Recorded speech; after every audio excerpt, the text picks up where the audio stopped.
പട്ടിക്കുട്ടന്മാർ നിൽക്കുന്നുണ്ടോ? അവിടുന്ന് ചാടി ഇറങ്ങിയാണ് ഞാൻ ഇങ്ങോട്ടേക്ക് വന്നത്. ഇതൊക്കെ നമ്മുടെ പറമ്പാണ്. വെള്ളം എന്താണ് ഞാനേ നമ്മുടെ ഈ നമ്മുടെ കാട്ടിലെ അരുവിയിലേക്ക് പോകുന്ന വീഡിയോ ഞാൻ ഇട്ടിട്ടുണ്ട്. അപ്പോൾ ഇന്ന് നമ്മൾ പോകുന്നത്, നമ്മുടെ ഇവിടെയൊക്കെ വെള്ളത്തിന് ക്ഷാമമൊക്കെ ആയി തുടങ്ങിയിട്ടുണ്ട്. കോഴി കൂവിയിട്ടുണ്ട് കറക്റ്റ് സമയത്ത് തന്നെ. വേനൽ സമയത്ത് നമുക്കിവിടെ വെള്ളമുണ്ട്, വേറെ വീടുകളൊന്നും ഇല്ലാത്തതുകൊണ്ട് നമുക്ക് വെള്ളത്തിന് അധികം ക്ഷാമമൊന്നുമില്ല. പിന്നെ അതുകൊണ്ട് അതാണ് ഞങ്ങളുടെ കിണർ. ആ കിണറ്റിലും വെള്ളമുണ്ട്.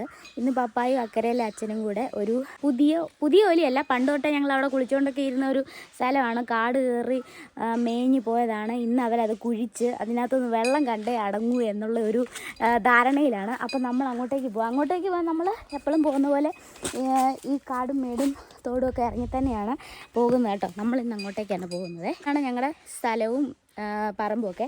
ഇതുവഴി ചാടി ഇറങ്ങണം. സാഹസികമായ യാത്രയിൽ കൂടിയാണ് നമ്മൾ പോകേണ്ടത് കണ്ടോ. മൊത്തം ഉണങ്ങി വരണ്ട് കിടക്കുകയാണ്. ഞാൻ ചാടി ഇറങ്ങട്ടെ. ഇത് കണ്ടോ, ഇതുകൊണ്ട് ആ പട്ടിക്കുട്ടന്മാർ നിൽക്കുന്നുണ്ടോ? അവിടുന്ന് ചാടി ഇറങ്ങിയാണ് ഞാൻ ഇങ്ങോട്ടേക്ക് വന്നത്. ഇതൊക്കെ നമ്മുടെ പറമ്പാണ്. ഇതിൻ്റെ ഒരു വീഡിയോ ഞാൻ ഇട്ടിട്ടുണ്ട് കണ്ടോ. ഈ ഒരു ബിയർ കുപ്പി ഇങ്ങനെ നടന്ന് ഇവിടെ ചെറിയ കാറ്റടിക്കുന്നുണ്ട്. അതുകൊണ്ടാണ് ഈ ബിയർ കുപ്പി ഇങ്ങനെ കിടന്ന് അടിച്ചുകൊണ്ടിരിക്കുന്നത്. അപ്പം നമ്മൾ ഇതുവഴി പോവുകയാണ്. ഇതാണ് നമ്മുടെ സ്ഥലം കണ്ടോ. നമ്മുടെ വീടിൻ്റെ ഈടുക്കുഴി എന്നൊക്കെ പറയും. വീടിൻ്റെ ഈടുക്കുഴിയിലെ തോടടച്ചുകൊണ്ടിരിക്കുകയാണ് പപ്പായി. ഞാൻ അങ്ങോട്ട് വരുവാ കേട്ടോ അപ്പാ. കുഴിച്ചൊരു കിണറാക്കിയെന്ന് തോന്നല്ലോ അവിടെയൊക്കെ. നേരത്തെ തോടായിരുന്നു, ഇപ്പോൾ കുഴിച്ചൊരു കിണറാക്കിയിട്ടുണ്ട്. ഇതുകൊണ്ടോ, അത് നമ്മുടെ വീടേ ഇതുമായിരിക്കുന്നത്. ഇതുവഴിയാണ് ഞാൻ പോകുന്നത്. ഇതുവഴിയാണ് ഇവരിപ്പോൾ വഴി ഉണ്ടാക്കിയിരിക്കുന്നത്. ഇതുവഴി കയറാൻ പണ്ട് ഞങ്ങളുടെ ഒരു അലക്കുകല്ലൊക്കെ ആയിരുന്നു. അത് നീറ് കടിച്ചെന്ന് തോന്നുന്നു. ദൈവമേ ഓടിക്കുമോ. നമ്മളിപ്പോൾ സാധാരണ ഞാൻ കഴിഞ്ഞ ദിവസം ഒരു കുഞ്ഞരുവി ഉണ്ടെന്നൊക്കെ പറഞ്ഞ് കാണിച്ചായിരുന്നു. ആ അരുവി കാണിക്കാവേ. അവിടെ ഇപ്പം വെള്ളമൊക്കെ ആവശ്യത്തിനുണ്ട്, നമുക്ക് എടുക്കാനുള്ള അത്യാവശ്യം വെള്ളമൊക്കെ ഉണ്ട്, നിറഞ്ഞു കിടക്കുകയാണ്. നമ്മൾ എടുക്കുന്നതിനനുസരിച്ച് വന്നുകൊണ്ടിരിക്കും കണ്ടോ. വെള്ളം കണ്ടോ, അത്ര ഒരു ചെറിയ ഒരു ബാറ്റബ് പോലെയൊക്കെ ഉള്ളെങ്കിലും വെള്ളം ഇങ്ങനെ ഉറവയുണ്ട്, വന്നുകൊണ്ടേയിരിക്കും. അതിൻ്റെ മുകളിലത്തെ കുഴിയാണ് ഇവർ കുഴിക്കുന്നത്. എനിക്ക് വേണം ഇതിനകത്തൂടെ സാഹസികമായി ഇങ്ങനെ നുഴഞ്ഞ് കയറി ഇങ്ങനെ പോകാം. അപ്പോൾ ഞാൻ വരുവാ. ഞാൻ അങ്ങോട്ടേക്ക് വന്നുകൊണ്ടിരിക്കുകയാണ്. കുടിവെള്ളത്തിന് ക്ഷാമമായതുകൊണ്ട് ഉറവ വെള്ളം ഇതുവഴി ഞാൻ മിക്കവാറും ഇറങ്ങിയത് ചെയ്തു. ഇത് ഇത്രയും കഷ്ടപ്പെട്ട് ഒരു കിണറാക്കി മാറ്റിയിട്ടുണ്ട്. ഇനി ഒരു കപ്പയും കൂടി ഇട്ടാൽ മതി. ആനുകൂല്യോ അതല്ലേ നിങ്ങളിപ്പോൾ ഉണ്ടാക്കിക്കൊണ്ടിരിക്കുന്നത്? എന്തി കണ്ടോ, ഇത്രയും കുഴിച്ചോ? ഇതിപ്പോൾ ഒരു കിണറായല്ലോ.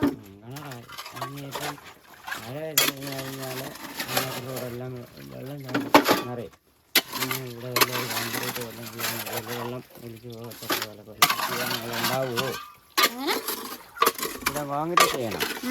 ഈ വെള്ളം തോടാ, ഇങ്ങനെ വെള്ളം ഒഴിച്ച് വന്നാൽ ഇത് നിറഞ്ഞു പോകും. പിന്നെ അപ്പോൾ നിറയായിരിക്കണം എന്നറിയാൽ ഇവിടെ ഒരു കോൺക്രീറ്റ് ചെയ്യണം. ഇങ്ങനെ ചെയ്യുന്നത് താമസമുള്ളിടത്ത് ചെയ്യത്തില്ല. താമസമുള്ളിടത്ത് ചെയ്യൂല.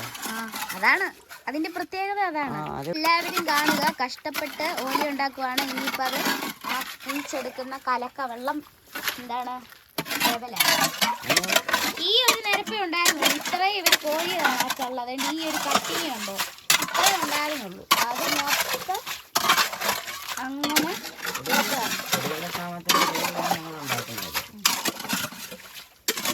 അതുകൊണ്ട് ആ അച്ഛൻ അവിടെയാണ് താമസിക്കുന്നത്. ആ വീട്ടിൽ ഞങ്ങളിവിടെയാണ് താമസിക്കുന്നത്. ബാക്കിയുള്ളവരൊക്കെ ഇവിടെ നാട് വിട്ട് പോയിട്ടുണ്ട്. ഞങ്ങൾ കുടിവെള്ളത്തിനായി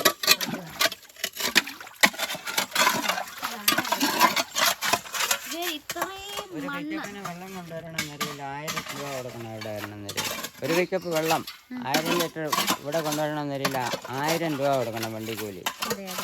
പഞ്ചായത്തിന്റെ ഉണക്കാകുന്നതേ ഉള്ളൂ. മിക്കവാറും ഒരു 10-20 തവണയെങ്കിലും വെള്ളം അടിക്കേണ്ട വരും അല്ലേ?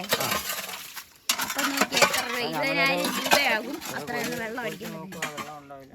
ഈ ഒരു ഹൈറ്റിൽ കേട്ടോ, ഇത്രയും ഹൈറ്റില് ഇവർ ഈ മണ്ണ് രാവിലെ 8 മണിയായപ്പോ തുടങ്ങി മണ്ണ് തുടങ്ങിയതാണ്. ഞാൻ പറഞ്ഞില്ലേ ഏതാണ്ട് ആ കട്ടിങ് അത്രേ ഉള്ളൂ. അവിടെ നിന്ന് അത്രയും നിരപ്പ് മണ്ണിങ്ങോട്ട് കോരി ജനക്ഷേമകരമായ പദ്ധതികളൊന്നും നടത്താൻ സർക്കാരിന് കാശില്ല. അതിനൊന്നും കാശില്ല.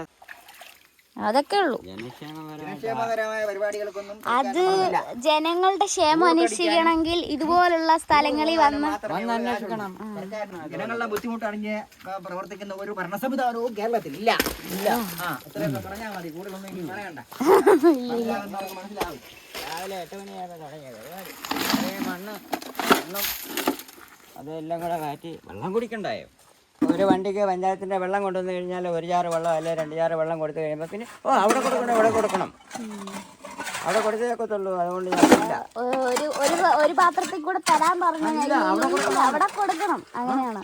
അല്ലെങ്കിൽ ഒരു ദിവസം ഒരു ട്രിപ്പേ ഉള്ളൂ നമുക്ക്. ഇതുവരെ ഇവിടോട്ട് വെള്ളം അടിച്ചു തുടങ്ങിയിട്ടില്ലല്ലോ. നമുക്ക് ഇത്രയെങ്കിലും വെള്ളമുണ്ട്. അങ്ങോട്ട് തീരത്തോട് അടുത്തോട്ട് ഇരിക്കുന്നവർക്കൊന്നും വെള്ളമില്ല. അവരൊക്കെ ആറ്റിലാ പോകുന്നത് കുളിക്കാനായിട്ട്. അവിടെ വലിയൊരു ടാങ്ക് ഉണ്ടാക്കി വെച്ചിട്ടുണ്ട്. ആർക്കാ പറയാനുള്ള? അല്ല, പഞ്ചായത്ത് വെള്ളം വിതരണം ചെയ്യുന്ന റേഷൻ കട മണ്ണെണ്ണ കൊടുക്കുന്നവരാ. നമ്മള് ഒരു പഞ്ചായത്തില് കുടിവെള്ളം വിതരണം ചെയ്യുന്നു. മഴ പെയ്ത് കഴിയുമ്പോഴത്തേന് ഇത് തോടാ. തെരഞ്ഞെടുപ്പ് വരുമ്പോ മാത്രമുള്ള വാഗ്ദാനങ്ങൾ മാത്രമേ ഉള്ളൂ. കോരനെന്നും കുമ്പിളി തന്നെ കഞ്ഞി, അത്രേ ഉള്ളൂ. ഏത് ഭരണവർഗം ഭരിച്ചാലും അത്രേ ഉള്ളൂ. ഇത് ഫുള്ള് പോകും. ഇപ്പം വലിയ മഴ വരുമ്പോ ഇവിടെ തോടേതാ ആറേതാന്ന് അറിയാത്ത പോലെ വെള്ളം കയറി തോടാതെ അതിനുള്ള സർക്കാർ ഉണ്ടാക്കുവാന്നെങ്കിൽ രാവിലെ വൈകിട്ടും മന്ദംകുളത്തി പ്രകടനമായിരുന്നു. അതില്ലേ ഇതില്ലേ മറ്റേ ഇല്ല മറത്തേ വരുന്നു. ഇപ്പൊ 10 വർഷമായിട്ട് അനക്കമേ ഇല്ല. മണ്ണെണ്ണ ഇല്ല. മണ്ണെണ്ണ കൊടുക്കാത്തോണ്ടായിരിക്കും 10 വർഷമായിട്ട് ഇപ്പൊ അനക്കം. മറ്റേ രായും പകലും മന്ദംകുളത്തി മണ്ണോട് വരണേ ഉള്ളൂ. ഇനി അതായിട്ട് 10 വർഷമായിട്ട് മന്ദംകുളത്തി പ്രകടനമേ ഇല്ല. മറ്റേ ഇന്ന് രാവിലെ വൈകിട്ടും മന്ദംകുളത്തി പ്രകടനം മാത്രം, മണ്ണെണ്ണ പോലും കൊടുക്കുന്നില്ല. അതുകൊണ്ടല്ലേ ഒരു ധാരണയിൽ ഈ വർഷം നല്ലതായിട്ട് ഉണങ്ങും. അതായത് നല്ലൊരു വേനൽക്കാലമായിരിക്കും ഈ വർഷം ഉണ്ടാകുന്നതെന്നാണ് ഞാൻ വിചാരിക്കുന്നത് കേട്ടോ. നിങ്ങൾ അതിനോട് എങ്ങനെയാണ് ഗൈസ് പ്രതികരിക്കുന്നത്? ഞങ്ങളുടെ അവസ്ഥയൊക്കെ ഇങ്ങനെ ആയി മാറാൻ പോവുകയാണ്. ഇനി എനിക്കറിയത്തില്ല, വെള്ളം അടിക്കേണ്ട വരും. അപ്പം അവരന്ന് ഇറച്ച ഓലി ഇതുപോലെ അവർ ഓലയൊക്കെ ഇട്ട് മറച്ചിട്ടുണ്ട്. എന്താണെന്ന് വെച്ചാൽ ഇല വീഴും കേട്ടോ. അപ്പോൾ ഇത്രയും പൊക്കത്തിൽ വെള്ളം ആയിട്ടുണ്ട് കേട്ടോ. മഴ പെയ്തും ഒക്കെ കൂടി ഇപ്പം 2 ദിവസമായിട്ട് മഴയൊക്കെ പെയ്തു. അപ്പം വെള്ളം നിന്നിരുന്ന ആ ഒരു പാടൊക്കെ കാണാം കേട്ടോ. ഇത്രയും വെള്ളം ആയിട്ടുണ്ട് കേട്ടോ. എന്നാലും പ്ലാവിൻ്റെ ഇലകളൊക്കെ വീഴുന്നുണ്ട്. ഇതൊക്കെയാണ് കാഴ്ചകൾ. അപ്പം ലൈക്ക് ചെയ്യാനും സബ് ചെയ്യാനും സൂപ്പർ ചാറ്റ് ചെയ്യാനും മെമ്പർഷിപ്പ് ചെയ്യാനും ഒക്കെ മറക്കല്ലേ ഗൈസ്. അപ്പോൾ ബൈ ബൈ.